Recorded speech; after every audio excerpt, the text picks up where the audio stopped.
Hey, hey, hey, hey, welcome everybody. Today is October the 7th. This is Real Time with Prince Blue powered by Last Out Media Network. I have a very thank everybody for coming in. Thank everybody for listening, joining. I know what tonight is. I know that a lot of you are going to be tuned in to those two people on stage. But right now, I figure the show is the show. I want to give some people an outlet. Some people may not be into that tonight, so I'm going to give you an outlet. Please make sure you tune in during the restreaming of this, the re-airing and everything. If you may notice behind my wall, like it's bare, the only thing left is Bob Ross. That's because today was the walkthrough of our brand new home. So everything's getting packed up. We're it's just a mess right now. But thank you for tuning in. I have a very special guest. She is one of my favorite people in the media. Y'all know how much I can't stay in the media, but she is one of my favorite all-time awesome people in the media. She's young, she's smart, she's energetic, she's very passionate about what she do. She's Yolian Ortiz. She's an investigative reporter in the Charlotte area, been all up and down the East Coast covering a variety of historic events, real-time events. She's also a mogul, y'all. She owns Y2O Productions. She's the one that made me look good in my pictures, y'all. So please welcome and show her some love because she made me look good. I mean, she a friend for life because she did that. You know what I'm saying? So welcome everybody. Yoli Ortiz. Hey, what's up? Hi. How's How are you? life? Life is good. How is your life? Busy. It's been really busy, but it's also been good. We've had some ups and downs here and there with COVID, but overall, I can't complain. I really can't complain. I have my life. Now, That's all that's good, right? of course. Now, by the looks of it, you're like in this like high tech. For the people that are listening and can't see, you're like in this super high tech studio. Can you change my credit score? It looked like you could tap into some real live stuff right there. Like if you I, can, just I might have some hacking skills that I can be of hey, service listen, later on. hey, listen. I ain't seen a hacker this pretty since Halle Berry and what's the name? What was that movie? Swordfish. Oh So yeah. let's go. Wow. We're, Hack, we're going hack, way hack, hack. back. But thank you for joining me. I really appreciate it. I wanted I wanted to get into how we first came across each other. I'm gonna give you want me to tell it or you'll I can tell I it? can tell this because this is an Okay, go interesting ahead. moment. Hey, So go ahead. this is back in the day when I was a reporter and I was out trying to get a story on Thanksgiving safety and security in packages. And I, have the wonderful luck of taking on that story. Most reporters know during the holiday season you're going to be doing this story regardless. Safety and security of packages. So I drew the short stick on that one and I got the story. So I'm in the parking lot of, I think, North Lake Mall. I think it was Best Buy area, right? Was it around that area? Yes. Yes, The yes. Best Buy. Yes. The Best Buy. And I'm there by myself with a camera and tripod, just running down people to get interviews to see. You laugh. He laughs so much because he knows how this goes. I'm there, so this is what we call in the journalism world MOS, man on street. I call it the prostitution of our world because technically you're trying to get people to give you something, right? And you're standing in a corner trying to get people to give you interviews, and you're like, hey, do you have time to hang out with me for a couple seconds? I just want your thoughts on this. Sure. So literally, I am stopping people, and it's like, hey, I'm working on a story. Can you please help me? I need somebody to talk to me about security and safety and what you should do if you know what to do on how to store your packages and so on. And lo and behold, I come across Prince. And he just gives me this look and he's like, all right, well, I'll give you the interview. And I asked him all these questions. He was so nice about it. I asked him all these questions about security, what you should do. And he gives me like the lowdown. I'm like, you should make sure that you're not having them in your trunk, you know, or if you put them in your trunk, you move your car to it. Like all these security tips. And I'm like, man, this guy's so good. I'm like, I just hit like, I got my story for the day. Thank God for him. We end the interview and I ask him, man, what do you do for a living? And he goes, I'm a cop. I'm like, well, no wonder you're so good at it. I probably should have led with that, huh? You should have led with that because I probably would have been like, ooh, I can't interview you because But you know what? Trouble.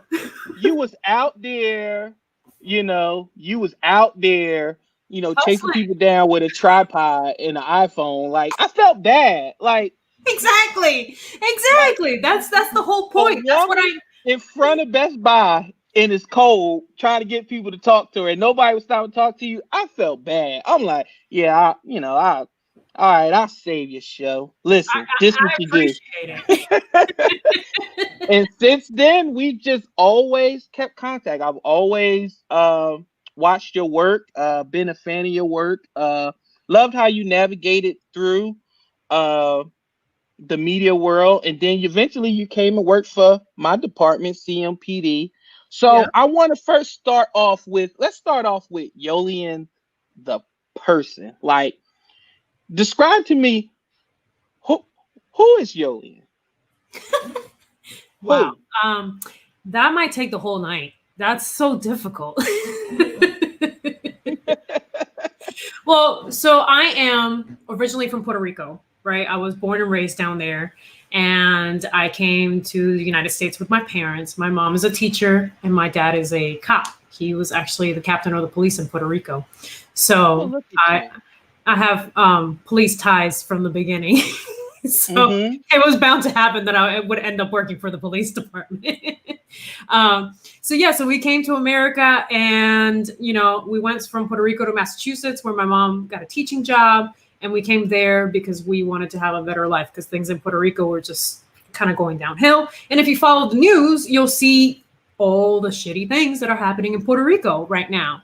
And it's unfortunate, but it you know, between corruption in the government and issues and just now COVID and earthquakes, it's been really a tough time for Puerto Rico. And it's always kind of been like that since the 90s. And that's when we left.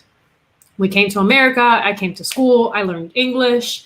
I tried to figure out how to fit in this world with a whole different culture and trying to navigate that life. And then I went to school and I started studying communications. And that's kind of where I got into journalism. And I worked at the local news station near my college so I can pay my bills and go to school and be able to survive, you know. And I started working at the news station, and I automatically, when I first starting there, you won't believe this, but I said, hell no, I am not going to be in news. I was like, this is like, once I graduate, I'm not working in news. I was like, this life is ridiculous. It's too difficult. There's like way too much. Wait a minute. What's too much? What was too much? The job was intense. There's a lot you have to do. And at the time I was just a photographer when I first started. And it's like you guys responding to scenes, we're right behind you, right? Mm-hmm. We're right behind you. So we were there, and I would be responding to the fire department. There's a huge fire, or there's a murder, I'm responding, or somebody's yelling at you. There's all these things that people don't get to see when you're collecting video or you're collecting information for the news.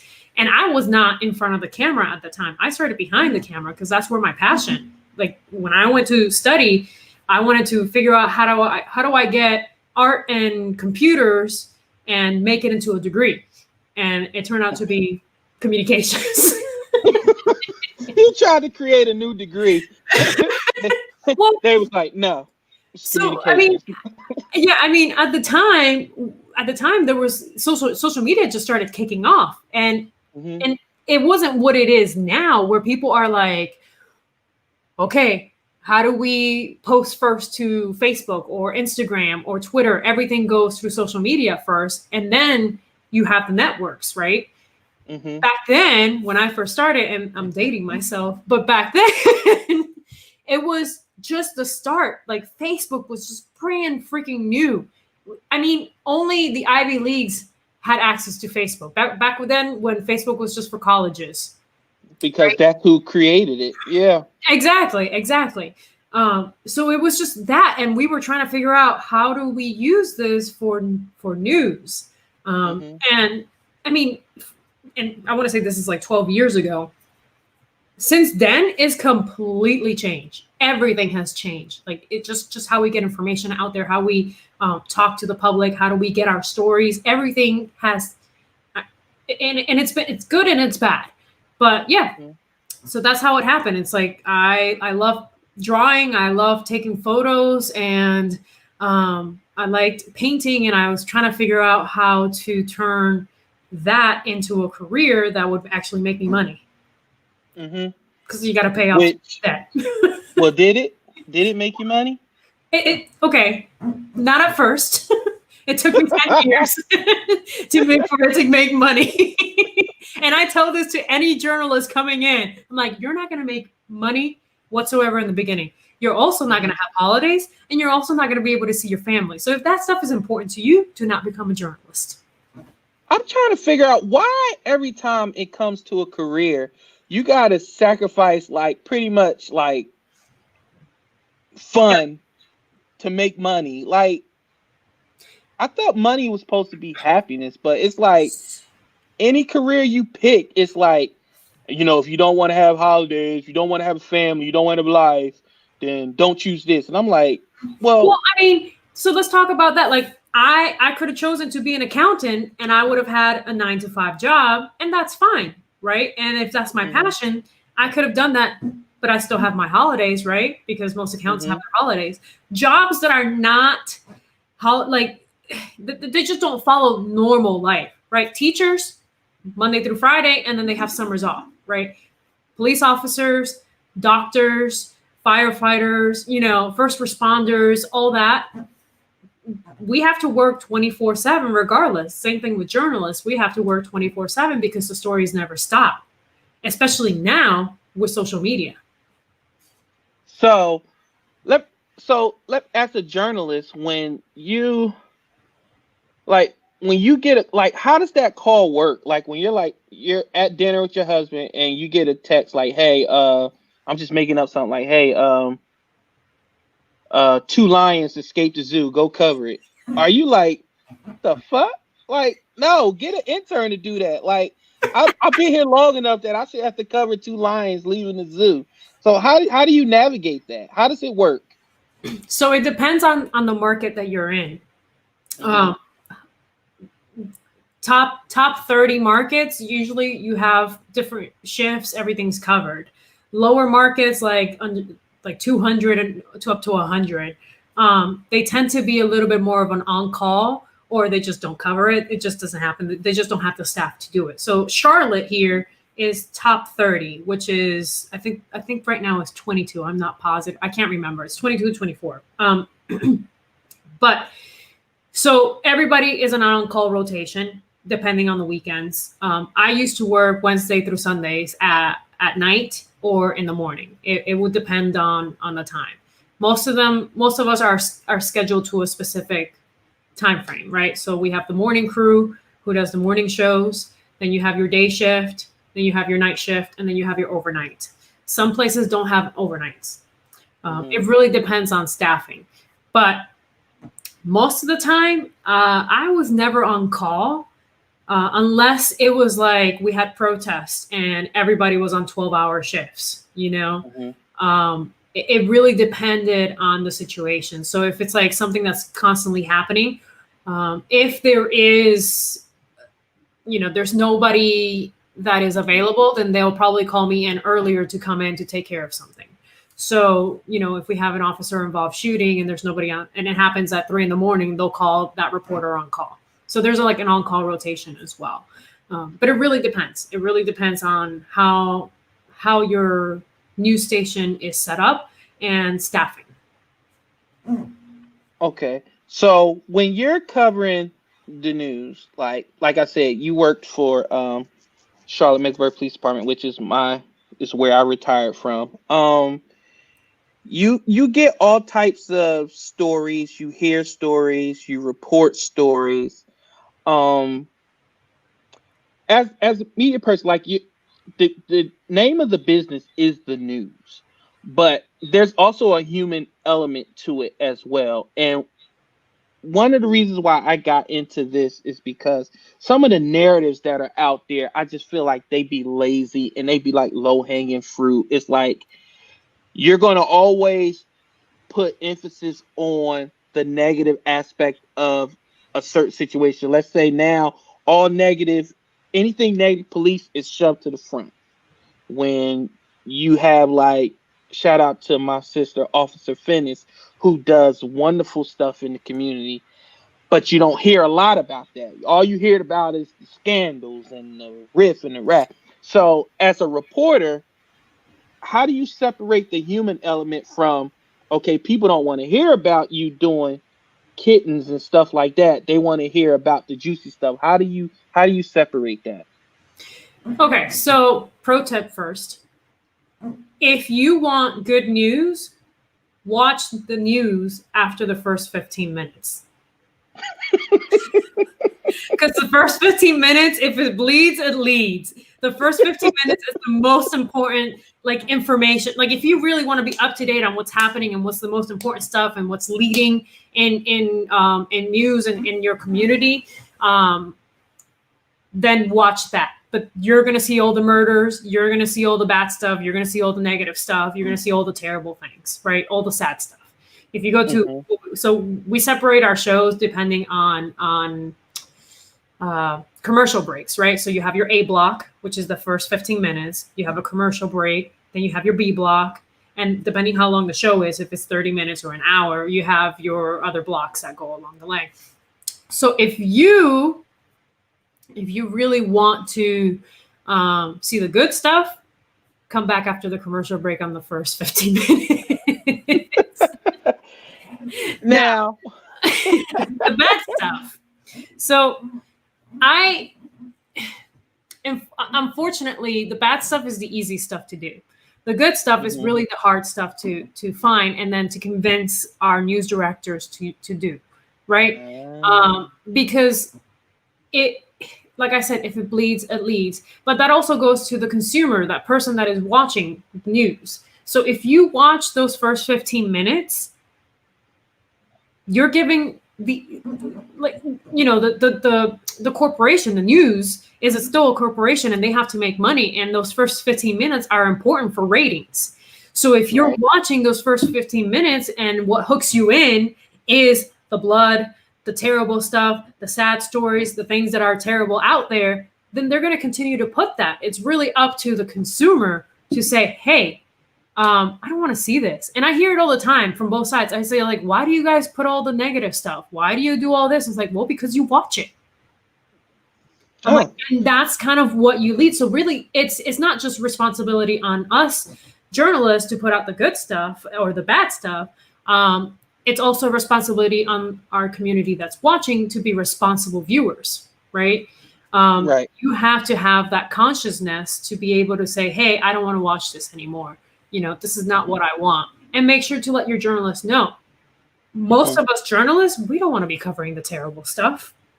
We went into the business to give a voice to the voiceless, to help community members, right? To give, to hold accountable governments, to make sure that things that are happening shouldn't happen. Bad things that are happening shouldn't happen.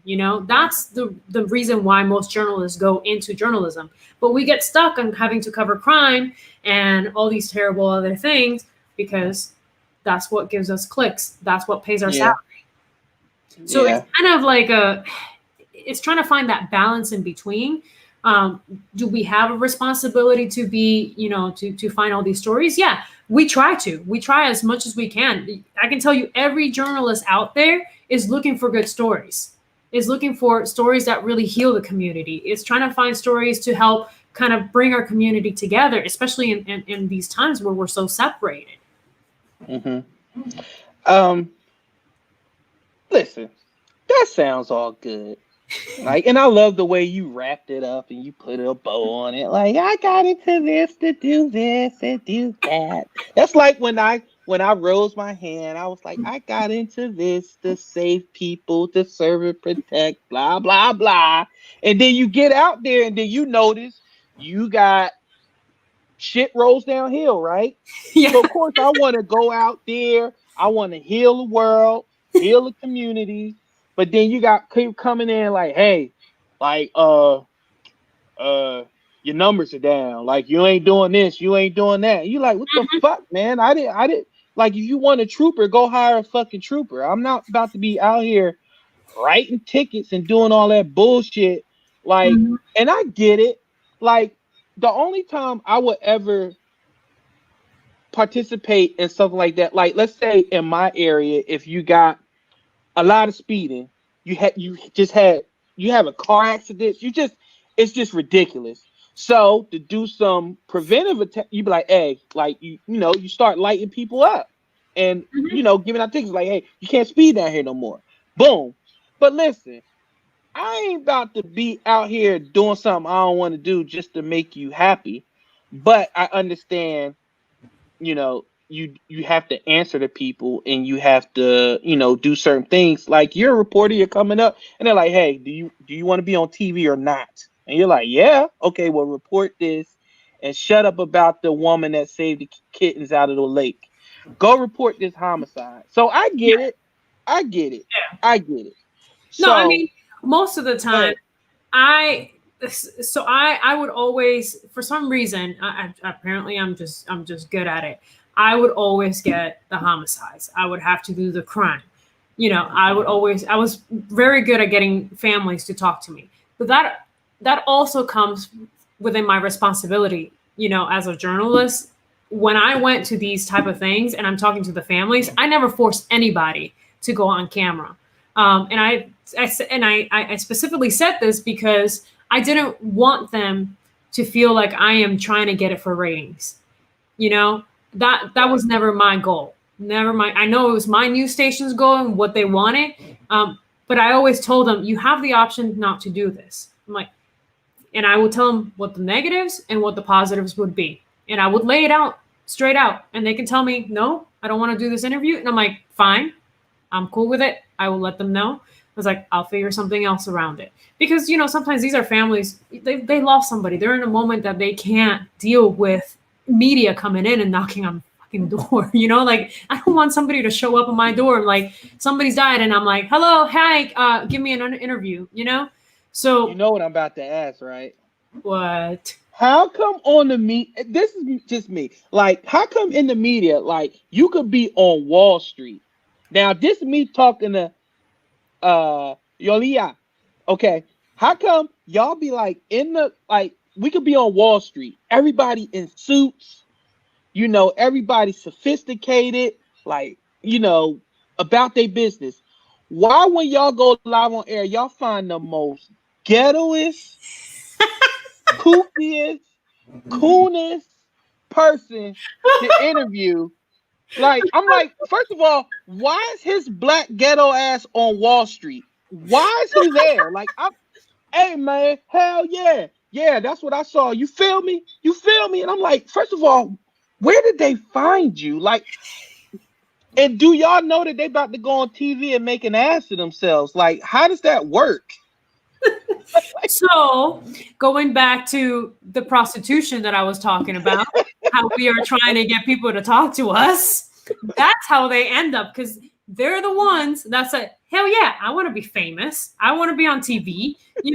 So you got to pick what you like. Beggars can't be choosers, man. Like, I'm out Listen, there sometimes, and I'm telling you, I've had days where I've had to switch to 5 different stories because I can't get one person to talk to me. One person to talk to me whatsoever. They'll be like, or they can't put a full thought together. Like, this is ooh, America. Yeah. And ooh, I'm just like, ooh. what do you mean? And half of the time I'm just like, Oh, interesting. Yes. Keep talking. I, listen, and the worst people to interview are drunk people. They Oh, are the worst. I mean, I have a video of a person from the speedway, and I kid you not, I posted it once, and I was like, I think I found my Sweet Brown moment. You know, Sweet Brown when she's like, I got Sweet Georgia bronchitis. Brown. Yeah, Yeah, yeah. like that. I was like, I found my Sweet Brown moment. Yep. Yeah. I I just always wondered that, like, how you get the people, hide your kids, hide your children, like, where, who are you, like, why did you? How did they let you on the air looking like that, sounding like that? But you still Like, watch it. You're still oh watching yeah, it. it goes viral. Like, yeah, like Exactly. like my favorite thing is report news bloopers. Oh my god. Oh, I think Charlotte has been on there a few times. I'm, For news bloopers. Is I I don't mean, I don't think I've made it, thankfully. But no, you haven't made it. I've had some bloopers. I've had times where I've been in the middle of a live shot and I had a bug. I was talking about the Panthers and a gnat went in my mouth and I literally like coughed into the microphone. And I'm like, I'm so It sorry. wasn't recently, was it? No, it Because wasn't. you know they they would have put you in the house for I 15 days. know, in quarantine. This was like 4 years ago. And I swear, like, so we have an earpiece, and I could hear my producer on the earpiece saying, okay, what was that all about? And I'm like, A man, bug flew in my mouth, fuck man. through my Like, mouth. what the hell? So as in the media, like, we have like these things where me as a male, like, sometimes I see. Where is this going? Because my eyebrow Okay, is getting very. I know. Listen, don't you go Puerto Rican on me. Calm down. Let hear the question out before you get your answer ready in Spanish. Um, there be it just be people on TV that shouldn't be on TV. There's a lot of. And I can only come up with a few reasons why they're on TV. Um, as a woman on television in the media who takes her job seriously, I've seen your work ethic and I've seen what you do. Where do you what does that, when you see instances where, I know it's a fraternity, but you see women on TV and you're like, I can do that. Like, what? I don't, like, she's getting paid to do that. Like, how does that make you feel seeing something like that? What do you mean, like women on TV, like national TV, like newscasters? National TV, local TV, where you could just be like, let's just call a spade a spade. You could be like, listen, if you look like Prince Blue in a wig, you wouldn't be on that time slot. So, how do you? Yes, have Okay. you seen me in the wig? Have you seen me in the wig? I don't know, but we can find out. I mean, I got a couple if you want to try them It's on. not good. My wife can testify. I don't look good in the wig. Mind y'all business. But anyway, so um So women in the media, what do you think? so that's a complicated answer, I guess, because if you're talking about, like, I'm a pretty woman and I was on TV, but I'm also Are a very you? smart person. I personally think I'm a pretty girl. No. Well, there you go. Well, say it with your chest then. Shit. Well, I I'm mean, handsome. God damn it, I'm handsome. See that? See how I said that with my chest? I'm handsome. I'm proud like that. Okay. Yes. So yes, so I mean, I consider myself a good-looking girl, right? Like I All right. don't, but I'm also a very smart person. I think, at least it depends on the day. It depends when the Spanish works, or doesn't work. Some days my brain is not there, but I consider myself to be a pretty smart, individual. And from my experience, most of the women that I've worked with in media, they have a brain on them. They're pretty, but they have a brain on them, and they have to fight that stigma of being pretty and you're on this time slot. There's some people who are not there. Some people are just there, like, I think what you mean maybe Fox News, that they have like a specific type of woman that they use. Ding, ding, ding, ding, ding, ding, ding, ding, ding, So ding, ding, ding, ding.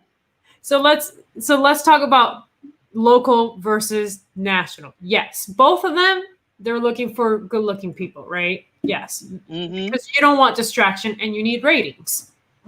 It's part of the business. Yeah, it's part of the business. You There's been like, I want to say I there's been, know it's a homicide, but damn, she ugly. Damn. Ooh, I'm turning. I don't want to look at her. who the hell Bad enough wants to people watch dying. Now this? I got to look at her ugly ass give the news. But let's think about it. It's come a long way since, because it was an industry that was just men. You know, if it Mm-hmm. started with men, so the fact that women are now kind of the majority, it's completely flipped. You know, um, I get that, but this is my issue. This is my issue. Now, damn it, this is real time. This is my issue here. You got people. Oh, should I say names? Fuck it, I don't care. Listen, let's do it. you Yeah. got people like on ESPN. Like you can see clearly. Like if you like watch a broadcast and then go on Twitter and search that person's name that's reported, you tell me if you find 3 tweets about how good she is at her job. No. All you hear is, damn, yo, she can get it. Damn, yo, she look good. Well, that's okay. So let me talk about that. That's not fair because that's fucking men. That's What? y'all. That's Wait a y'all minute. Whoa, looking at whoa, her hold on. as a piece of meat, right? And not looking at what she's doing at her fucking job. It's like if I walked around, it's like, that boy right on TV, man. I take him Y'all around, do it. you know. Y'all do it. Y'all do it. I see it all the time. Oh, so and so is a zaddy. Well, So we and so have to. did it. We have It's to great because y'all do it. content So somebody has got evening. to compete. You know, it's not fair. Blah blah blah. Like my wife think I don't notice, but one year we was watching the combine, the NFL combine, and I noticed she was still in the room watching it with me. I'm like, why are you here? What are you watching? They're running up and down. Like, well, See, get out of that's here. not fair. That's not fair. She can It watch is fair. It's it. very fair. She can watch it because if you're doing that shit too, she can do it too. It's only fair. First of all, mine is research purposes, so I could prepare for this interview, man. That's why I was looking and finding people to bring up in this Is that the whole excuse? thing. Research. Yes, research. Oh, so Hey, I'm that's called researching being. men every so often just to make sure. Hey, but before we got on full disclosure, did you not get mad at your hubby, by the way, who had browsers open? Like you was like, why all these browsers open? I'm like, hey, the man can't search. Like, what? He could be searching how to make my wife more happy. First thing you talk about, why you got I all these bet you he browsers is open? not searching how to make my wife happy. You don't know that. I search all the time how to make my I can wife read more that mind. happy. Listen, I can read that man's mind better than anything in this world. Like the man can be thinking something, and I'm like, I already know what you're thinking. First of all, first of all, for full disclosure, he's a great guy. He was helping you set everything up, and you give him a hard time about the damn browsers.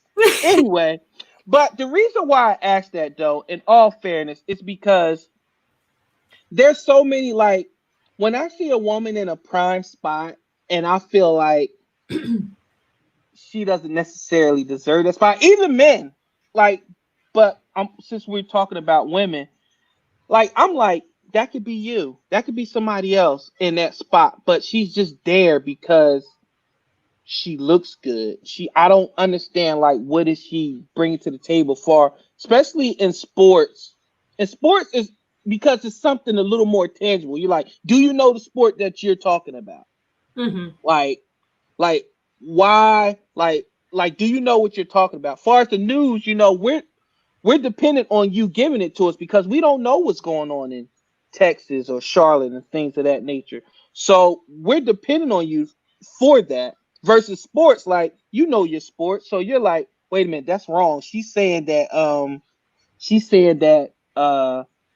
Baker Mayfield is the greatest quarterback in the NFL right now. We're like, we know that's not right. Like, what is she talking about? Like, why is she there? Oh, that's why she's there.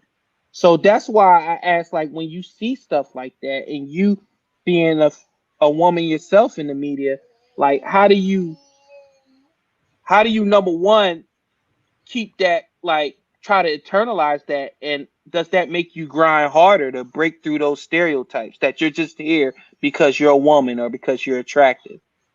So that's, I mean, I always told my husband, I go, I got a bunch of things against me. You know, I'm Puerto Rican, I'm a woman, Wait a and minute, you're Puerto Rican? yeah, you didn't know that? Yes. I mean, you only said it like 5 times. Don't worry, I wasn't going to say the M word. I know what you're. Listen, We gonna get into that. We gonna get into that because no, yeah. no, because you're just gonna create like this argument. All right. Anyway, let's get back. Let's get back to this topic, and then we'll move on, and I'll argue with you on that one too. Anyway, Okay. so yes and no. I mean, there are times that I feel like I have to prove a lot. I have to prove a lot as a journalist, as a female journalist, because I like you said, a lot of men, maybe some women out there who love women, you know, see me as a piece of meat, right? And that's not who I am. I work hard to get my stories. You know, I work hard to be the person to get you the information, right? Am I pretty? Yeah, that's one of the things that I have going for me. But it's not the only thing. And I know, like, everybody's like, "Oh, this girl, she thinks she's like the bomb or whatever." But Hold on. Before you go on, let me tell y'all something. She is very humble. She is not. She's just letting, for full disclosure, she's just letting us know, like, hey, like, this is one of the things. Nothing. About to go on the tangent. There's nothing worse than when, like, if you know you're attractive. I hate when people try to downplay it, and then it's not organic. Like when you, like, try to make it seem like you're not like you're attractive. It's okay. It's all right. Admit it. But for y'all to know that she's not that way, so I'm really not. It's just we're having this conversation about looks and so on. But I mean, it's that's what it is. It's about being an authentic person on television and being trustworthy and honest. And yes, there are people who are just going to see you as one thing. And I'm going to tell you, we used to get emails all the time about this woman wearing the same thing because that she wore like last week or something like that. Yeah, no, we get email all the time. People complain. Oh, yeah, dude, yeah, like emails about your hair, about you not being there for this or whatever. Like it's just every single, like, people who are watching be like, "Oh, you're wearing glasses now. That makes you look very frumpy. You should not be wearing glasses." Even though like somebody's having, you know, LASIK surgery or something, right? Like we're just not human beings to the public.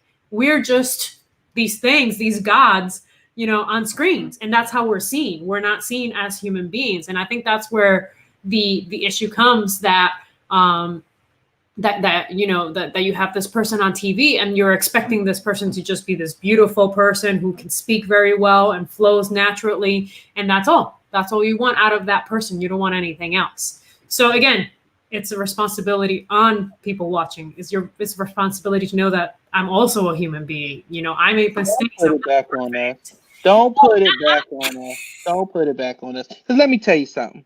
Okay, I'm gonna throw it. Do you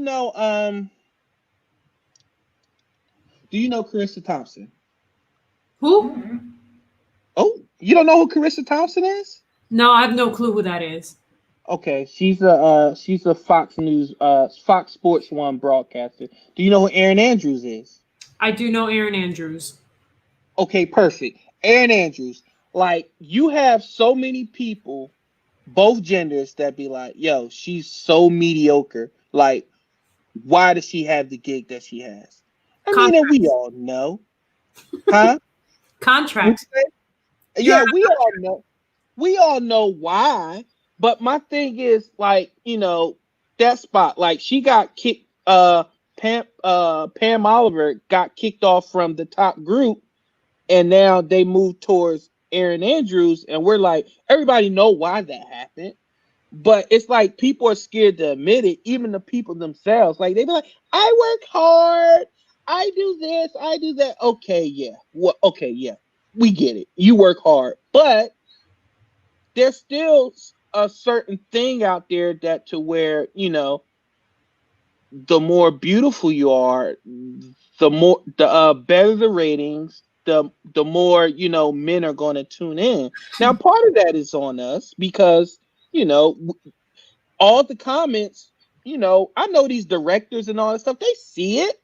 They see it. So they're like, hey, so and so doesn't like those glasses. Like, our ratings dip. They said they hate when you wear glasses. So Yeah. don't We have consultants that come in every so often, year, quarterly, or every couple of years, right? They'll come in and be like, even to the men, be like, no hair gel, no hair gel. You just have to use hairspray from now on. Like little things like that. Or your hair is too long, you need to cut it. It doesn't do well for ratings. So it's the nature of the business, unfortunately. Like you don't go to a movie to see, I don't know, it's like Angelina Jolie looking like a hot mess, or whatever. You want to see her in a tight little outfit. Give it take. I used to like Angelina Jolie. Whoever, or Scarlett Johansson or whatever, whoever you. Okay, there you go. like, okay, I'm gonna come closer to home. Like Jennifer Lopez. Like we don't go to see her act. She can't act. I mean, she can read a script. She can't act. Like men remember Selena. Why? They don't remember because she act.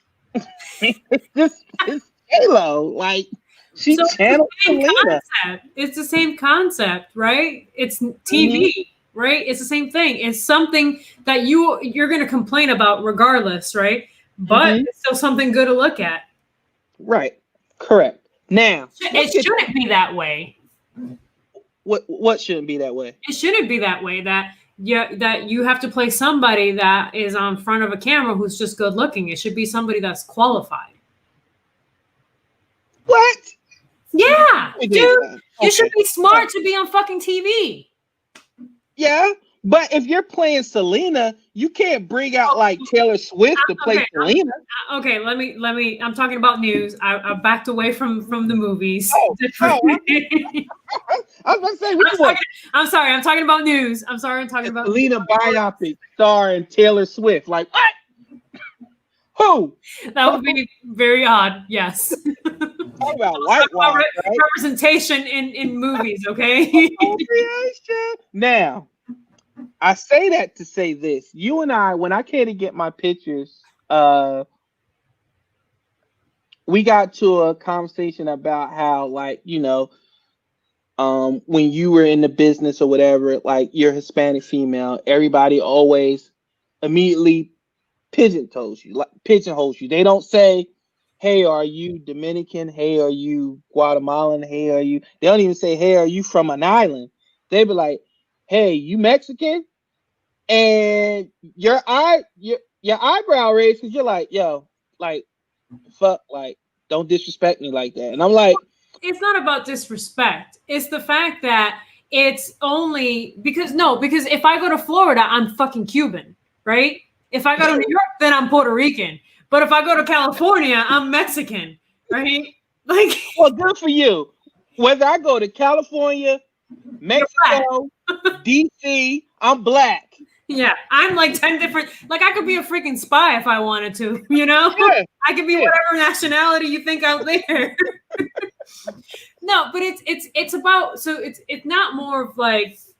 I don't hate Mexicans or I don't hate anybody else that's different than me, right? It's not about that. It's the fact that just people are ignorant and they just pick the first thing instead of asking. He's like, hey, what nationality are you? And I'd be like, oh, I'm Puerto Rican. And if you don't know what that is, I'll explain it to you. Don't just assume I'm Mexican because there's thousands of Mexicans here, or I'm from Guatemala because there's thousands of Guatemalans from here, or from Venezuela, or whatever. Like, there's so many different things. I don't walk around and just go to some Asian person. It's like, oh, you're Japanese. There could be Koreans. There could be Chinese. There's so much, there's so many different areas. And that's what I hate about that, is that people just jump into it and be like, this is what you are. And that's it. You can't be anything outside of that. Yeah. Like, that's not real life.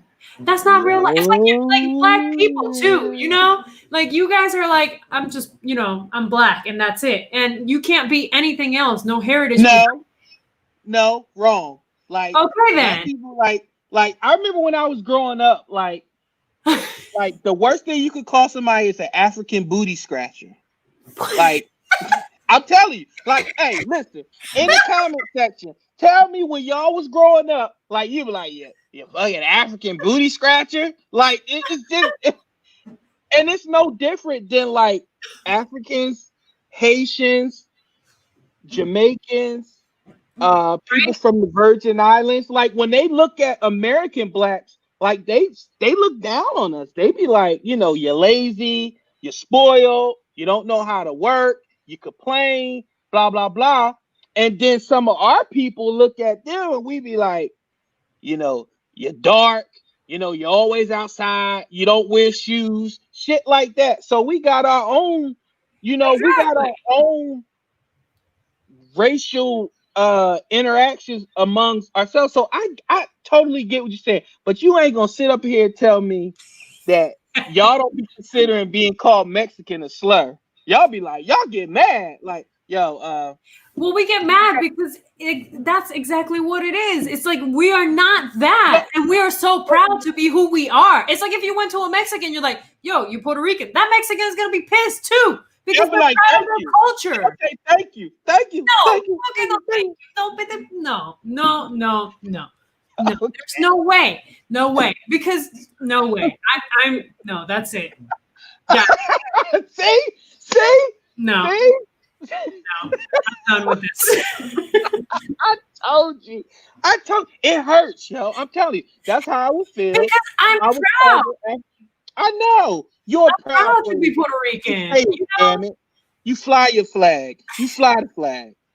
You fly that damn flag. It's because like our culture is so rich, and so is Mexican culture, and they have like a whole separate. Yes, the only thing in common we have is that we speak Spanish, different dialects of Spanish. So sometimes I don't even See, know there what you go. to What me. is that? What is different dialect? Spanish is Spanish, am I right? No, no, yeah, yeah. Okay, so let's talk about this. So in English, right? We speak English Mm-hmm, here in America. In England, in mm-hmm. Australia, they speak their version of English, but they have different words that they use. Like the boot of the car is the trunk for us, right? So there's Mm-hmm, words in their Spanish and Mexican Spanish, which it's just mm-hmm. Spanish, but there's words in that Spanish where there's things I can't say in their language because it's a slur word for them, or they say stuff for me, and I'm just like, what does that mean? Even in Spain, like sometimes there's some words up there that they use, and I'm just like, what do you mean by that? Like there's differences, right? There's Listen, little differences here my and there. Spanish teacher was a 60-year-old white woman in high school. I kid you not. A 60-year-old. She used to be like, say it with me, class. Dormitorio. Dormitorio. I used to be like, What? you live in the suburbs. Like, who are you? Like, how they hire you? Like they couldn't find. Like, come on, man. How do you not have a Spanish teacher?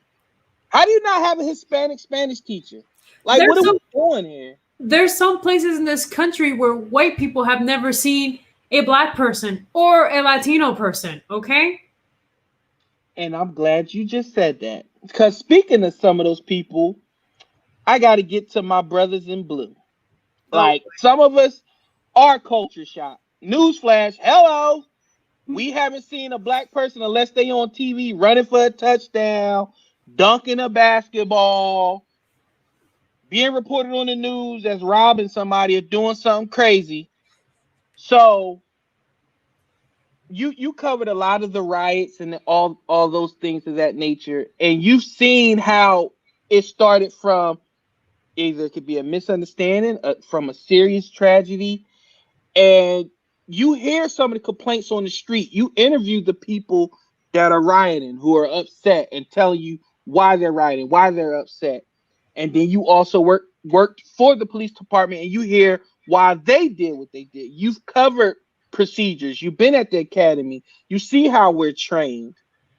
How do you mesh those two? Because you said you got into it to be a voice for the people, hmm but your employer are the people that's getting attacked for what they perceive to be sometimes wrong, sometimes right, the right decision in handling the situation. How do you make those two work? Because you also are a person of color. How do you make that work? So, and this is something that I battled with a lot when I was at CMPD. Um, it's the fact. So I spent a lot of time making sure that we were targeting also the Latino community. That's something that we were not doing before, because we just didn't have that connection. And I was trying to bridge that connection by being the Latino in our public affairs office, right? Being able to put out stuff in Spanish that they could understand and bridging that gap. Was it met with some issues sometimes? Yeah, it wasn't reciprocated or it wasn't taken as something, but it's not something that I gave up on because it was important. And it's important for not only the police department to be involved in that community, it's important for the whole community as a whole, as Charlotte. If we are not working with one specific community, then we're not servicing anybody, right? We're not giving that voice. So it's tough. It's really, really tough because there were some days that I would be like, I don't know why I'm here. I don't feel like I'm making any difference or any changes, or I feel like I'm not being heard. And it's a lot. And it's eventually what kind of drove me out of the department is not being heard. And I came to realize that a lot of officers felt the same way. And I was a civilian. A lot of officers felt the same exact way, that they're not being heard, and they can't say anything because if you do, you get in trouble, right? You have to be the utmost perfect officer. You can't have any wrongs. You can't do anything you have to be what you've been molded to be, right? So there's no room for your personality in this life. That's kind of how it feels like. But it's really not like that when you're with the internal officers. It's a family. It becomes really a family. It's a subculture within this larger culture that it is. But like getting that movement to get people to like understand that these community members are our community members. They are the people we service, the people that we help. That kind of gets lost in translation sometimes, right? And that only gets lost in translation because we get frustrated and we get angry because, people are out there practicing their First Amendment rights. Obviously, I'm not talking about, destroying public Right. things like that. Yeah. I'm not talking about that. Yeah. I'm talking about expressing yourself and protesting out there. And I also get the frustration from them destroying things. Like I get the whole concept because you get to a point that you can talk and nothing gets done. It doesn't matter. And things don't move quickly. And it leads to this upheaval, right? This uproar. So it's a very complicated topic. And I'm trying to grasp it because I have mixed feelings. I feel like for me as a Latina, like I'm like, we're not being recognized, like we're not taken seriously. And it doesn't matter how much we try, brown people don't matter. And I get what you're saying, because then it became a point where there was a division within the African American community and the Latino community, because it was like, well, let us get ours first. And then y'all can come in. So let's talk about that. So it's the same thing with women's rights. When in the 1920s, they were trying to fight for also Black rights, right? For African Americans to have the right to vote, but they had to make a decision, right? Just like, which one do we go with? Which one can we actually make, some changes on? And they stuck with women's right, right? So I get that part too, but it's like, okay, the problem with so I'm a U.S. citizen by birthright, right? I'm Puerto Rican. Puerto Rico's part of the United States, right? We're a colony. It is. It is. Since when? Since 1898, during the Spanish-American War. Oh, see, You had that in the holster, didn't you? The Spanish-American War. Okay, go ahead.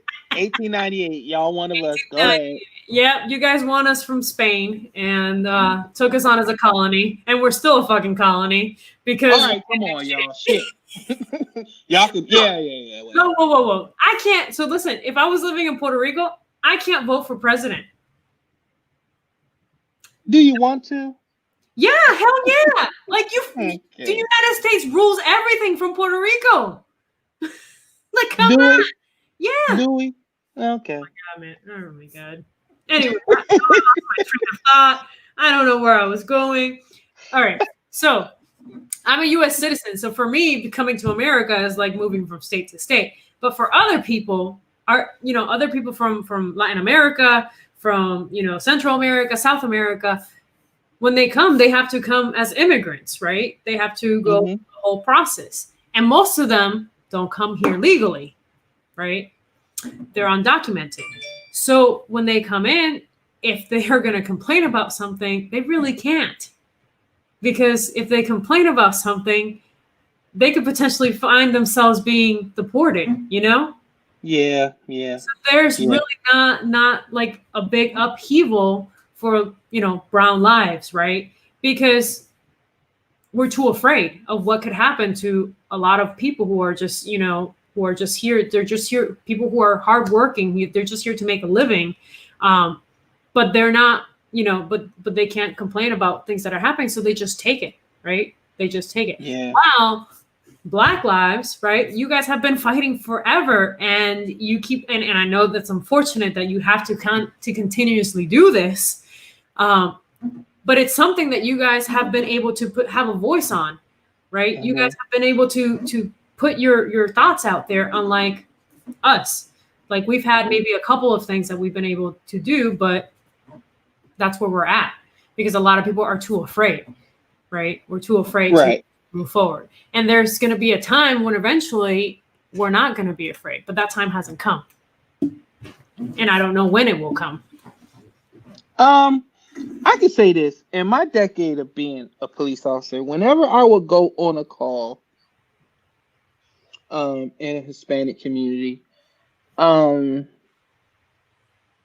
there is a reluctance to talk to police, to give statements to police, to participate with police in investigation. I mean, I've seen some irreprehensible things happen to somebody in the Hispanic community, and they will not help them.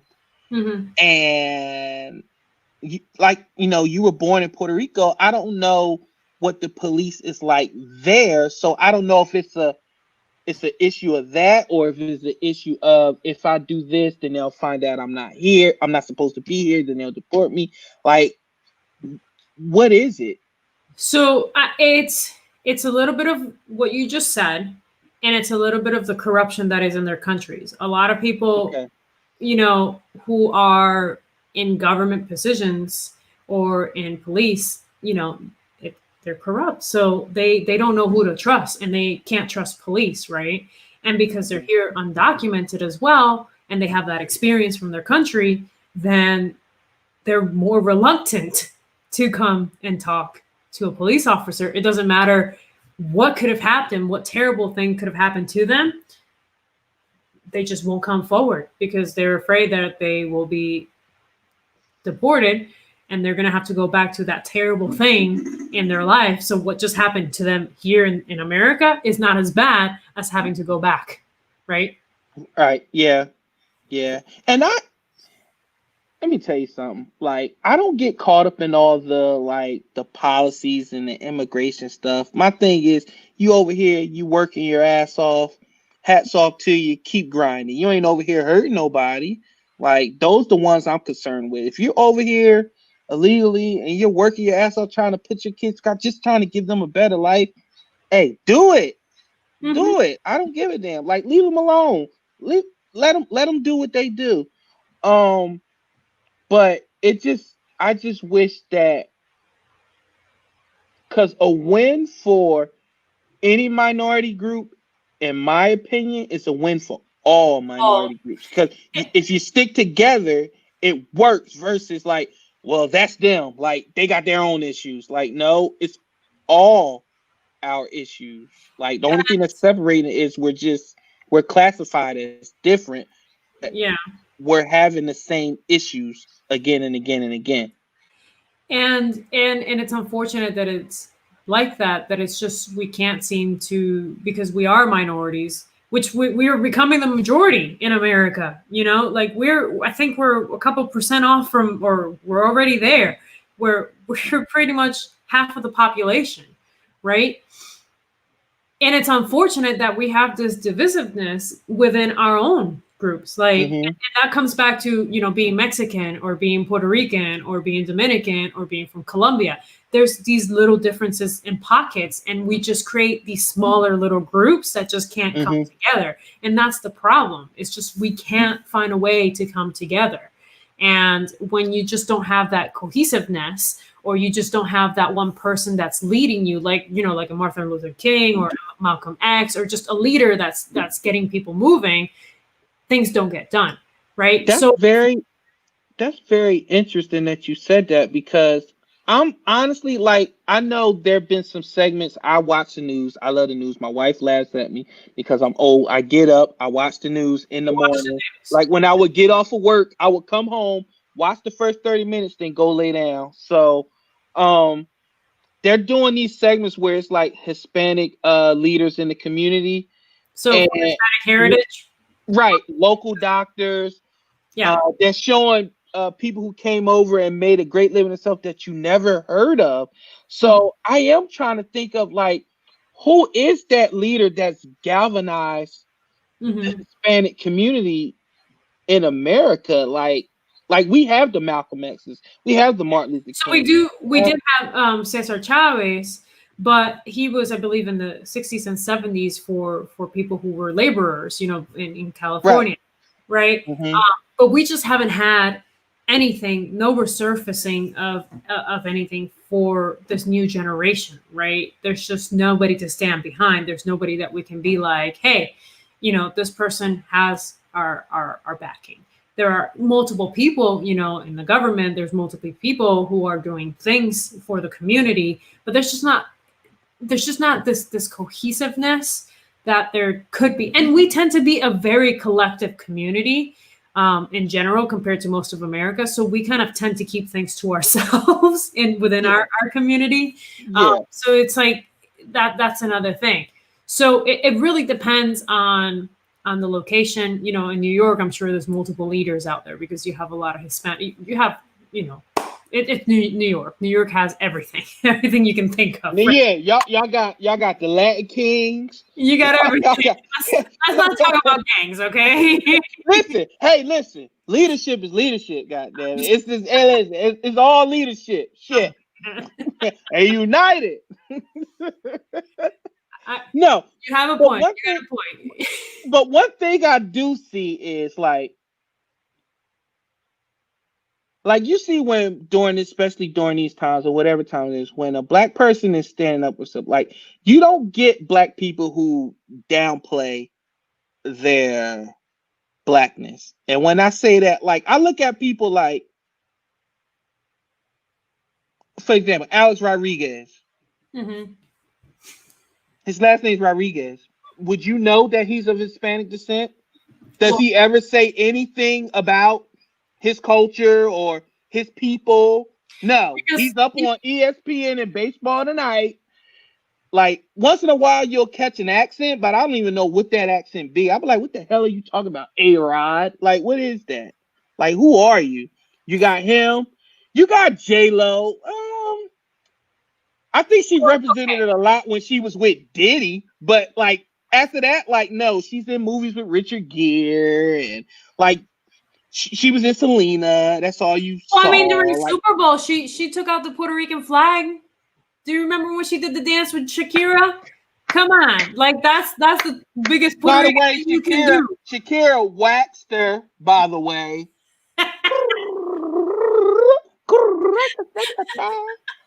but but that's what I'm saying. Like I don't know if it's a thing they're trying to blend in and they don't want to alienate people, but I'm like, be proud of your heritage, like A-Rod It, or it's called J-Lo. it's called Or assimilation, and it was you done to know the who I love? Indians. Uh, Lopez. Who? Which Lopez? Uh, why did I forget his name? That's my boy. He has the show. Oh, George Lopez? George Lopez. Yes, he makes sure he has. He makes sure you know where he comes from, the jokes, everything. That's the stuff I love because we're all thinking it, even outside the community. We're like, do you do this? Do you? Ah, George is right. All right. George, yeah. What Wear questions do your you have? heritage on your sleeve. Right, This is right, right now. You can ask questions of what a right, Puerto Rican is. right. There we go. There we go. But that's what I'm saying. Like, do that. Be proud of yourself. Don't be like. Sometimes honestly, I look at A-Rod. Like, I'm like, what are you, man? Like, what are you? Like, Well, legit, what are you? Like, what so is he? I don't I think See, I think look, he's Puerto see. Rican or Dominican or something. He's a mix. So listen, it's not his fault. It's also his parents' fault, right? Because his parents probably raised him. Wait, listen. His parents probably raised him and told him, don't be too Hispanic, don't be too Puerto Rican because you're not gonna get anywhere in this world because we did not. There's a whole culture out there that says it's arreglar la raza, right? It's like don't be too black, right? In yeah, it's like fix the race. I think that's what it's called. Fix the That's what race. Eddie Guerrero be And saying. Viva, it's viva la raza. no. Arreglar is to fix. Viva is like live the race, long live the race, right? No, fix Oh, the viva la race. raza. Okay. Yeah, Okay. yeah. So fix the race, right? And it's like this. There's this whole thing about not mixing with black people in Mm-hmm. within our own communities, right? Which is freaking racist as shit. But they're racist to things like that, right? That's cultures, and it's like, well, don't be too Hispanic because you're not going to be able to fit in America, you know. And it's the same thing that the Native Americans had to do when, you know, the They U.S. had to wanted to learn take white over the man's land. law, They right? had White to man's law. Yeah. exactly to be able to fit in. So while I don't blame him, I mean, I don't think it's completely, you know, like you should not just give up on your culture like that. But I don't blame him because maybe he might not have been successful if he was too Dominican, too Puerto Rican, whatever he is, right? A-Rod is arguably a top 10 baseball player of all time. And for his parents to tell a Latin player to not be too Latin in a game that's dominated by Latins. What? That's why no. Like Dude, they no, didn't you know want he to was, do but that. they didn't know he was going to be a baseball player. If I was playing baseball right now, they'll be like, "Blue, what are you?" I'll be like, "I'm who's the best player?" Tatis, he's Dominican. I'm Dominican. Then, damn it. So That's that's what where I would do. I'm telling you, that's where like I had great parents because they were always like, you be true to yourself. You know, you were Puerto Rican, regardless. Yo, you're Are you? yeah, dude. Are we going through this again? Come on, yo. Okay. But Okay. it's about again. It's a bit about being your authentic self. If you are not proud of being Dominican or Latino or whatever you are, then we don't fucking want you to be that. Okay? Don't fucking pretend. I'm like, if you're gonna exactly like I'm not gonna walk around. I'm like black, right? I'm gonna be like, I'm not black. Fuck, I don't want you to be black then. You know? But we got some black people in our community that be like, you be like, yo, like, tell me a little bit about yourself. Well, I'm Indian, black, Chinese, Dominican, Puerto Rican, Scottish. I'm like, bruh, what the fuck do you put on your application when they say sign here? Like, fill this application out. When it says ethnicity, what do you put? Do you put other? Do you put confused? You put black. So stop that shit now. Cut it out. Undecided. Yeah, undecided. Like, I don't know. Mom. No. I mean, Would you say grandma was on our side again? Like, come on, man. Stop it. Stop listen, that shit. it's about being if you can't be honest with yourself, then you can't be successful in life because you're going to be living a lie the rest of your life, right? That's that's how I feel. Like why I'm doing this show right now. Like at first, the reason why I didn't want to go with a network was because I thought that, I'm gonna have to change who I am. They're gonna be like, no, you can't say this, you can't say that. Mm-hmm. But to my surprise, don't do that. I was gonna say chagrin. I know some shit, but to my surprise, surprise, they were like, no. The reason why we sought you out is because you are who you are. So be who you are. That was very important to me because people can sniff phony a mile away. Like they could just smell it. Like, yo, what? Like, shut Yeah. up, yo. Like, nah, you ain't gonna tell me that you don't like. If I was to get on here and I was to be like, yeah, I've been a vegetarian for 30 years. Look at me. I bet you be lying. I be lying like shit, right? You can tell I be like, come on, man. My personal trainer in here. Shout out to Foggy. She know I don't eat vegetables. So that also comes to like this generation that lives through social media and everything, and they just want to be like the specific person that they see in the social media world, and they're not who they are, right? And it's creating this lack of I don't know, personality, like multiple personality syndrome. I know there's like this is a different name for it, but it's like you want to be people. Yeah. It's like two whole. You've seen it on social media like that too. Like when you be like, really? Like like they create this whole persona on social media, and then they're this totally different person in real life, and you're like, just be who you are. And it kills me. I'm just like, what? Some people need to pretend to be that person because that's how they get through life. And I'm like, and they have to tell themselves that.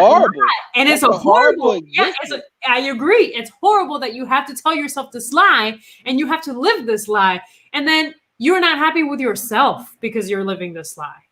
I'm like, that's just not who I am. I've never been that person. And my husband, bless him, that he has to deal with me. Yeah, bless him. Let's get into that. Thank you. Let's get into that. Okay. By all accounts, I believe you're Puerto Rican, correct? Maybe. I don't know. Okay. Yeah, okay. I'm just gonna say for my narrative, you're Puerto Rican. Okay, you're Puerto Rican, and your husband is white. Mm-hmm. Correct? Okay. He's white. He ain't Scottish. He ain't Irish. Well, he's like half German, but it's white. Oh my god. Okay, Caucasian. He's white.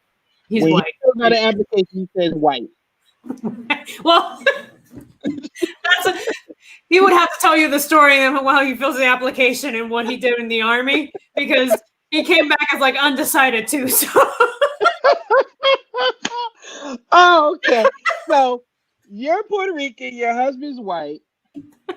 Tell me how, because I know, come on. We all know in the Hispanic community, y'all just gotta, it's just a certain people that y'all can and cannot bring around the family. Now, so you're like, Ma, get married. Like to who? To John versus, hey, I'm getting married to Deshaun. How does that work? All right, so maybe I am not the best example of this because my parents are very progressive. They're really open. Oh man, very open. My whole thing. I thought they was gonna be old school. Don't you bring that white man around me? Don't you bring that? No. Yeah. Oh yeah. No. My mom. I'm pretty sure if my mom could pick, if she could pick between my husband and me, she would pick my husband. You love your husband? I love your husband because he puts up with you. He has to be a special type of man to put up with you, yo. Real talk. Like, I'm just saying. I'm a lot to handle, but I'm worth it. Okay? To be determined. Like, I told your husband, I was like, blink if you're okay. He was like, he wouldn't blink. He wouldn't blink. I was like, yo, I don't. Nah, Nah. but that's good that your mom loves you. That's that's Oh that's yeah. fantastic. I'm telling you, my mom, like, my husband will come around and like pull some crazy shit, and like he could make fun of her 24, and she would love it. I do that, and she'd be like, "Mira, ¿qué tú te crees?" Like, just See, like, I'm the worst. It's yeah, not. yeah. It's not fair. It's not It's fair. very fair. It's No, very fair. I'm her Like daughter. my I wife. should be number one in her life, right? Not my husband. First of all, it's like I kid you not. Like my wife, like my dad, like my dad was like he got real sick. He called me out of the blue one day, and this is the first time my wife is ever hearing this story. By the way, this is new. My dad calls me one day out of the blue. He was like, "Son, what you doing?" I was like, "Nothing, Dad." He was like, "Can I talk to you?" I'm like, "Oh shit, Dad. What's don't tell me, Dad. What's wrong?" He's like, "No, I was just saying you got a good woman." I was like, "So you called me to tell me what about she got a good man?" He's like, "No, listen to me. You got a good woman, and you need to make sure that you do whatever it takes to keep her happy." And I was like, "But what about her keeping me happy?" He was like, I ain't gonna tell you nothing wrong." He started yelling when he think he right. "I ain't gonna tell you nothing wrong." I was like, "Okay, Dad. Okay, I'm gonna do whatever I take to keep her happy." Like he loves her. Like he loves her. Yeah, And I guess that's a good thing because you hear the horror stories about your in-laws don't like who you yeah, went. You can't never bring them around. So yeah. that's perfect. Like I'm so that totally destroyed my whole narrative about them I'm wanting sorry. a certain type. Your parents are progressive. Good for them. Yeah, I Good mean, for the Ortizes. well, Do you put an well, S on the well, end? Ortizes? Ortiz. There's Ortiz, and then there's a Vanderdice because I keep both of my last names. So Ortiz Okay, is my dad. Wait a minute. So which one is your last name you was born with? Oh, so my whole name is Jolian Isen Ortiz Vanderdice. Vanderdice is my mom's last name. Yeah, we So take. you had to spell that out growing up. Come on, Oh man. God, yeah, seriously, SATs and everything. The full name, my full legal name, it wouldn't fit in the SATs. Like my passport has 5 freaking names. Wait a minute. But hold on. You didn't pronounce the Y. What? Why? And Jolian? It, Because it's a J. it, Because it so the Y in Spanish is a J. It's a J. It's a J sounding. Yeah. And then the J, like my dad's name is Julian, and that's a J. Julian, Julian. how do you spell it? How My do you spell it? how you see it right there? Yo. Yolin. No, Yo. no. But it's Joe, like Joe, like Joe, like me. Come on, I know you took Spanish. You took Spanish. Come She on. was a white woman. She didn't say Okay, Joe. lesson She lesson say number one. Joe. There you go. The Y sounds like a J. Tengo los gatos el pantalones. Oh my god. At least they're not in fuego. They're not on Oh fire. shit. No, I bet not be on fire. Bet not be on hot hair fire. Oh my god. Okay, let's have some fun. Okay, Okay. because I'm hoping you're not going to say beans and rice. So, what is your favorite cereal?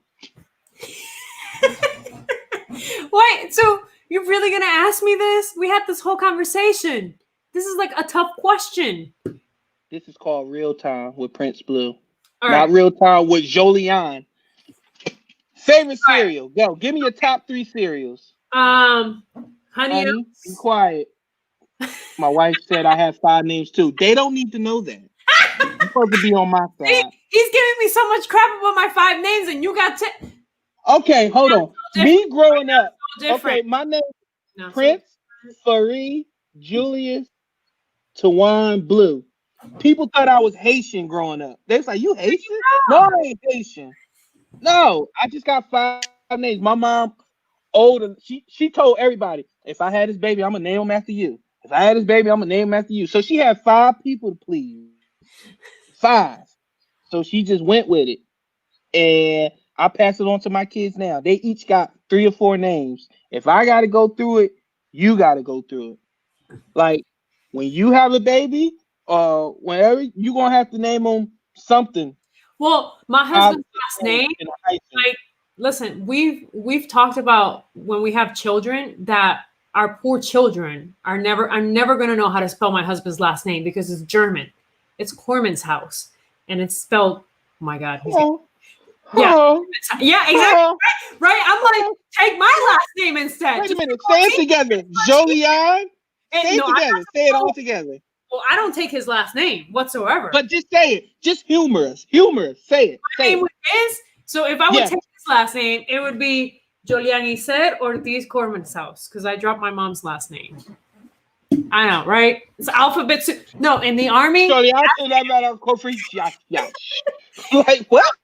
he's his name in the army, and like he has to get it specially sewn because it was past 12 letters. Wait a minute. Does it go all across his Yes. chest? It has to be like small print. Schnauzen. Like For dinner, Schnauzen. Like what? You hungry? What's for dinner? No, that's my name. Kordenschneisers. Like what? I love German people. Shout out to German people. Wiener Schnitzel.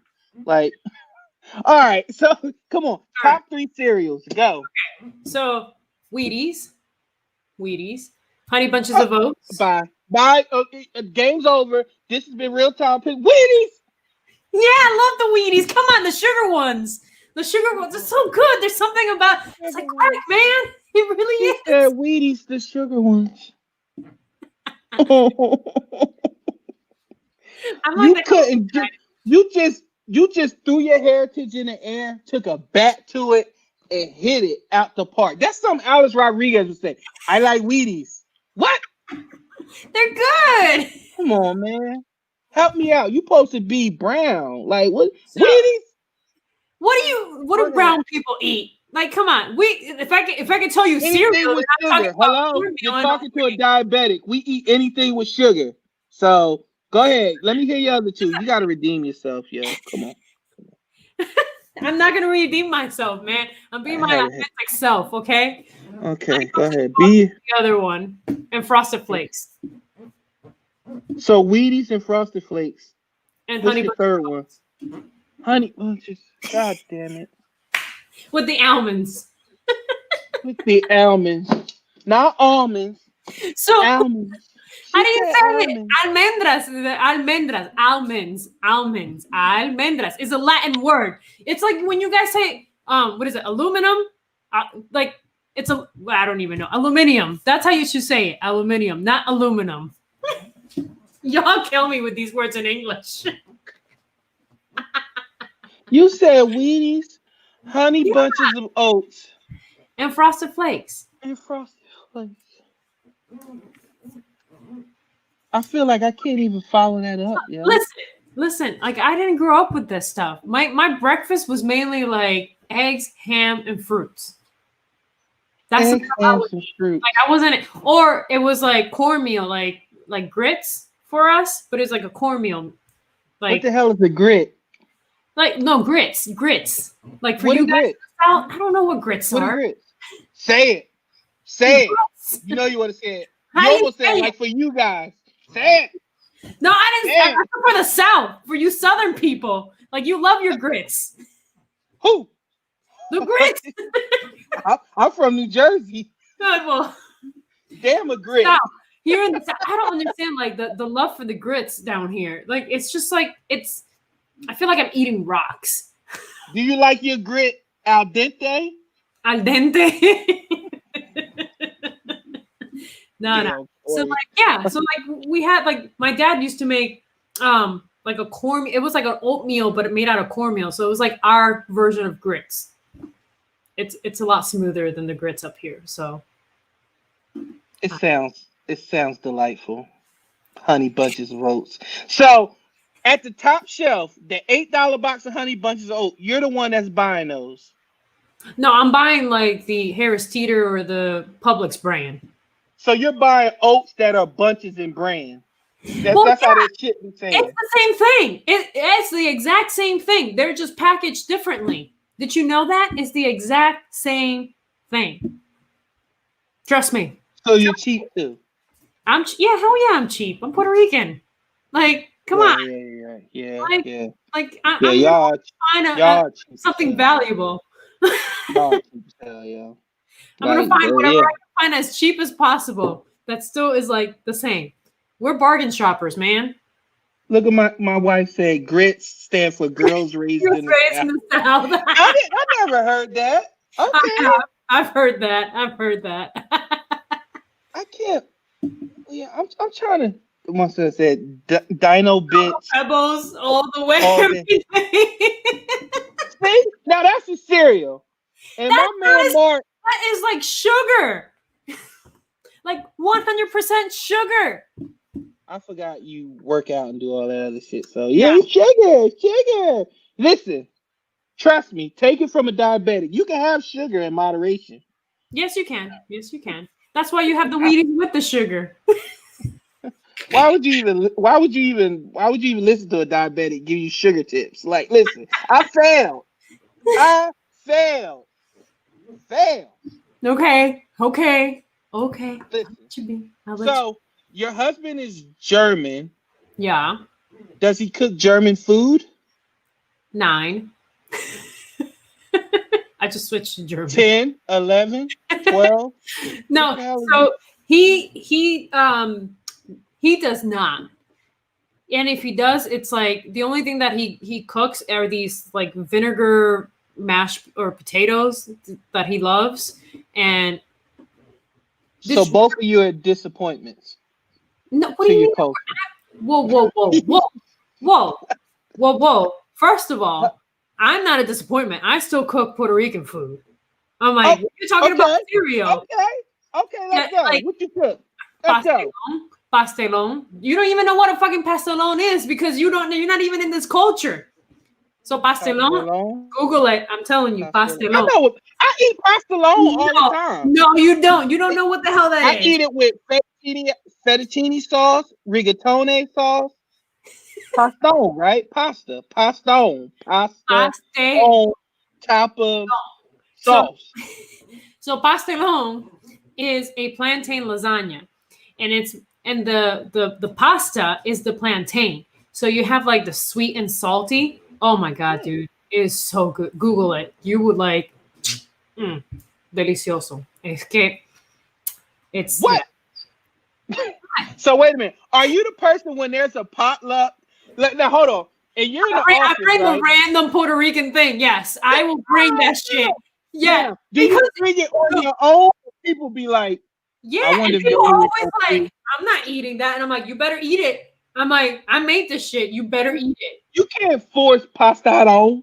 Yes, I can. Because once you eat it, you'll be like, oh, snap. She's right. This is delicious. And it's probably the best thing in anything that anybody has brought there. I can tell you 100% guaranteed. Ask all the people that have eaten the pastelón I've made, and they will tell you it's the best thing they've had in their life. Now, do you put frijoles in your potato salad? Frijoles? That's not for us. That's Mexican. We. Oh shit! See, this is what I'm freaking talking about. But listen, you gotta bridge the gap. Frijoles. So frijoles. In our potatoes, are you saying? And the potato salad. Do y'all put frijoles in the potato salad? No. Why would you do that? Who puts? I don't know. Beans in pot in what? I've never heard of that before. White people put raisins in potato salad, so I feel y'all want to keep it close to home. Why would you put that? You never heard white people put raisins in their potato salad? Really? Why would you do that? Oh my! Wait a minute. No, you're kidding me, right? You've never heard that? No, I've never heard that before. White people put what? I mean, I put raisins. White people put raisins in their potato salad. I've never. What? Yeah. If you ever if a white person ever bring potato salad, I kid you not, that purple shit, that ain't cabbage. It's little raisins. I've never heard that. Listen, there's a lot of things I've never heard about, and my husband would be like, "Really?" Like my husband. So my husband and I went to the same high school in New England, and it's like predominantly Black and Hispanic. Okay, so he knows. So how did he get there? Like, because he was like one of the 5 white boys he's that went the to token white guy. that. Yeah. But Vinner Schmeltz. Yes. What's up, man? Yet. No, but like there are things that my husband will say, and I'm like, I've never heard of that before because it's just I didn't come so pre 1990, let's say pre 2000, like anything that happened that before, like in that time frame, I no clue anything about American culture. Post 2000, I can get along, but anything before that, no clue. Like my husband will play some song from the 60s or the 70s, like some rock and roll song, and I'll be like, I don't know who this is. And he's like, how do you not know this? And I'm like, because it's American culture. Like I have no clue. Oh my god. I'm Like, what? I'm terrible. Like, don't ever take me to trivia for American culture. I am Oh, you embarrassed. Oh my god. the worst. Worst. But if you take me like for trivia for history, I'm like great for history. Like I know I have a lot of useless information in science and history. This is taking a turn for the worse. Like it started with your whole weedy shit, and then you're serving pass that on at the potluck. No, pastelón is the bomb. Don't. You haven't had it. Once you have it, I'm gonna have to make it for you, and then you're gonna have to come back here. What is it made with? First of all, what's the ingredients? So it's like a plantain. It's a lasagna. So it's made out of plantains. It's the right plantain, and you cut it in pieces, and you use that as the layer for the pasta. And then you put the ground beef, you put cheese, and you just layer it up. Google it, dude. It's so good. It's like sweet and salty. It's the best. See, even like look, Karate Mark. He's saying Caribbeans know how to make salty and sweet like no other. He's right. He's right. Yeah, whatever. Anyway, sweet and salty. I'm telling you, it's so good, man. Okay, what's your favorite type of music? Ooh. So that depends on the day. I like everything, but I like my salsa and I like my reggaeton, but I like EDM too, and I like when EDM and reggaeton and trap mix. It's so good. This is bomb. So you like Daddy Yankee? Yeah, I like Daddy Yankee. Me. Like what? But I also like Maluma, and I like all the new guys. Yeah, all Ozuna. I like and Bad Bunny. I like Bad Bunny. Do you like Terror Squad? What? I don't know what that is. Oh my god! Oh my god! You don't know who Terror Squad is? The Terror Squad, like Fat Joe.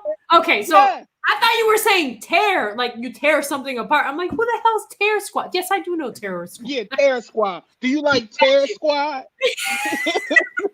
Oh my god! I have terrible hearing. Okay. That ain't terrible hearing. That's just. Oh my god. I'm sorry. It's getting towards the end of the night, and my English is starting to like. Yeah, you about to start mixing it to Telemundo. Speaking of Telemundo, oh Dios, do they really be saying anything, or they just be there just for eye candy? Are you kidding me? Of course they're saying stuff. What are they saying? Like I just found out that show.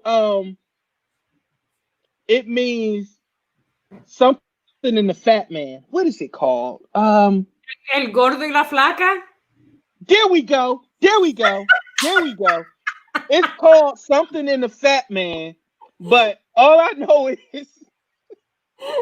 it's the Fat Man and the skinny one. The skinny. There we go. There we go. I was like, y'all be watching a show called The Fat Man and the Skinny One? It's a variety show. It's like a news and variety show. Yeah, it's a lot of variety. Yeah, a lot of variety. I remember watching that young. Okay, that show has been going on for more than 20 years. It's a lot of variety. Yeah, a lot of variety. Do you know? Y'all ashamed of yourself. Telemundo is just, it's a hidden gem. Like it has personally made men grow up a lot.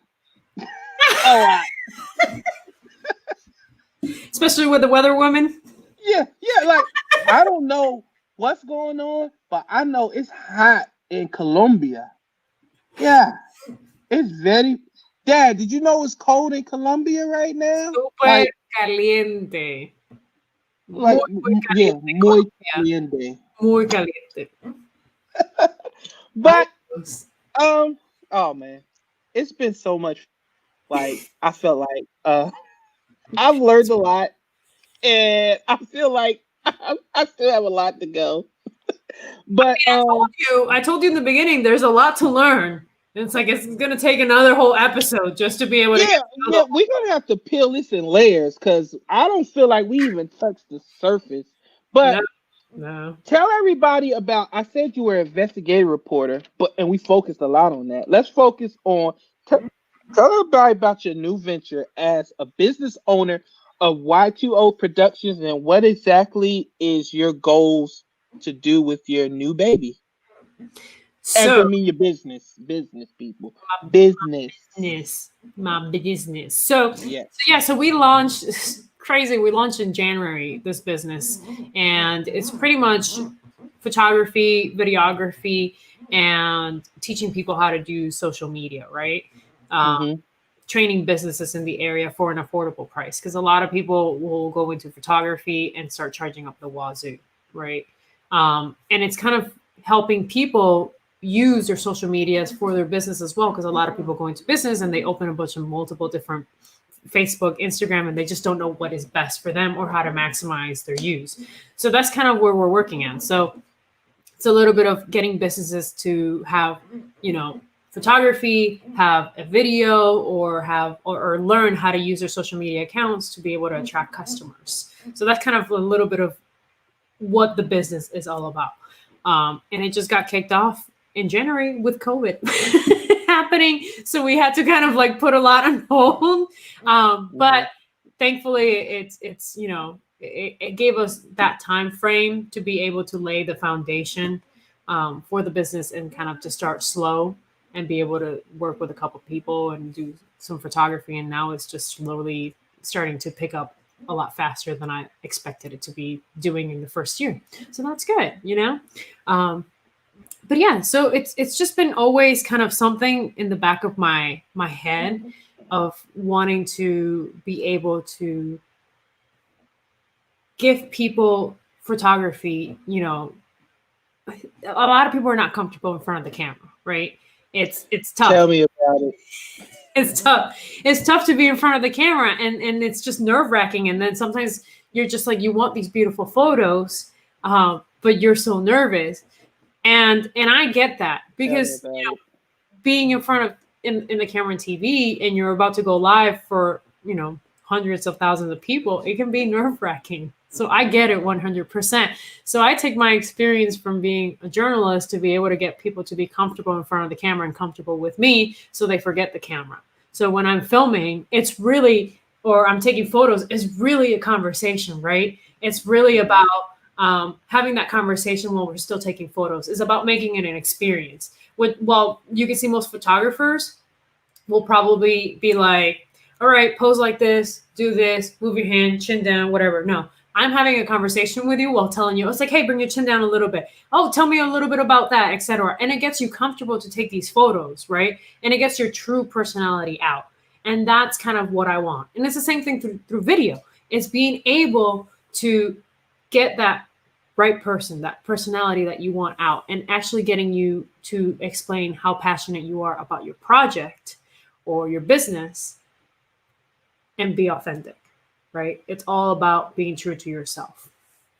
And like I said earlier, like you were responsible for my photos, and like I was nervous. Like I do this, I've been around people, I speak, I do a lot of things, but for some reason when I got in front of that camera, you was like, it was so awkward. So to make it easy, you was just like, tell me about how the Eagles beat my Patriots in the Super Bowl. And I started talking, and some of your best shots for me just talking, like just Mm-hmm. you probably gave me three directions of like to pose, but that was it. And then everything else with me just being around and you whatever. So it really opened my eyes and I didn't know just how intricate it was, because just me changing the position, you would have to go back on the step ladder, change the light, come back down. That wasn't right. Go back up. It's like like you got to be in shape. I haven't seen a fat photographer. I'm sorry. I haven't seen a fat photographer, a And, fat you know, delivery person, like a fat UPS driver. I just like you you just gotta have be to in be in shape. shape. Yeah, you really, Yeah.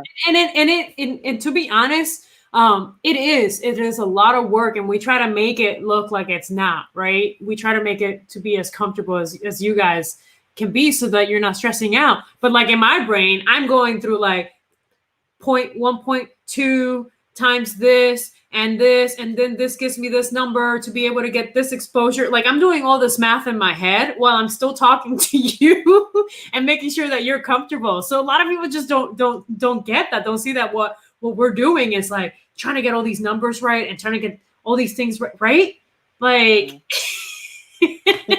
Trey said, "Did she do the corn?" No, that was somebody else. Trey. No, she did the recent photos that I just took. No, somebody else did the cornfield photos. Yeah, you won't catch me in a cornfield no damn more. Like no. what were you doing in a cornfield? My wife, weirdo. She wanted to take pictures in a damn cornfield. Like It's what? okay. I did some maternity photos in a farm recently too, so we had some corn in the background. It's popular Oh, now. It's like the oh, in thing, man. oh yeah. Whatever. Anyway, but please tell everybody where they can find you, and what else, what you may be working on that's coming up. So you guys can find me on Facebook and Instagram at Y2O Productions LLC. And my website is You www.y2o. had to throw that LLC.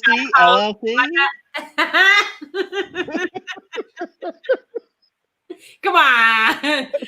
Whatever. Go ahead. I mean the whole thing. You got to. But Y2O Productions. We're on Instagram and on Facebook, and then our website is y2ortiz.com. You can find everything in there. You can find a little bit of my journalism background, a little bit about me too, and we have a couple of bloopers and some videos of flying because my partner and we fly to our photo shoots. Yes, I'm a pilot too. Don't you believe it? I don't have the full license, so that's why I fly with somebody else. But I can fly. I can land a Wait a plane, minute. man. Wait. So I can land a plane. I I, promise. so wait a minute. Is that so? On the ground is NOL. So in the air, what is it? Like, NOP? Non-operator's pilot's license. Pull mhm. over. The Air Force like pull over. I was like, get down, get down. Trying to shoot you down and shit. Well, no. So But so I did my whole flight training. I just never took the test. We're getting back to it. Don't worry. I promise you. I promise you. It's just it was put on hold for a little bit. Like I had other okay. priorities in life. Okay. Yeah. What else could there be? Yeah. Oh man, put learning how to fly on a back burner. Go ahead. It wasn't necessary, It was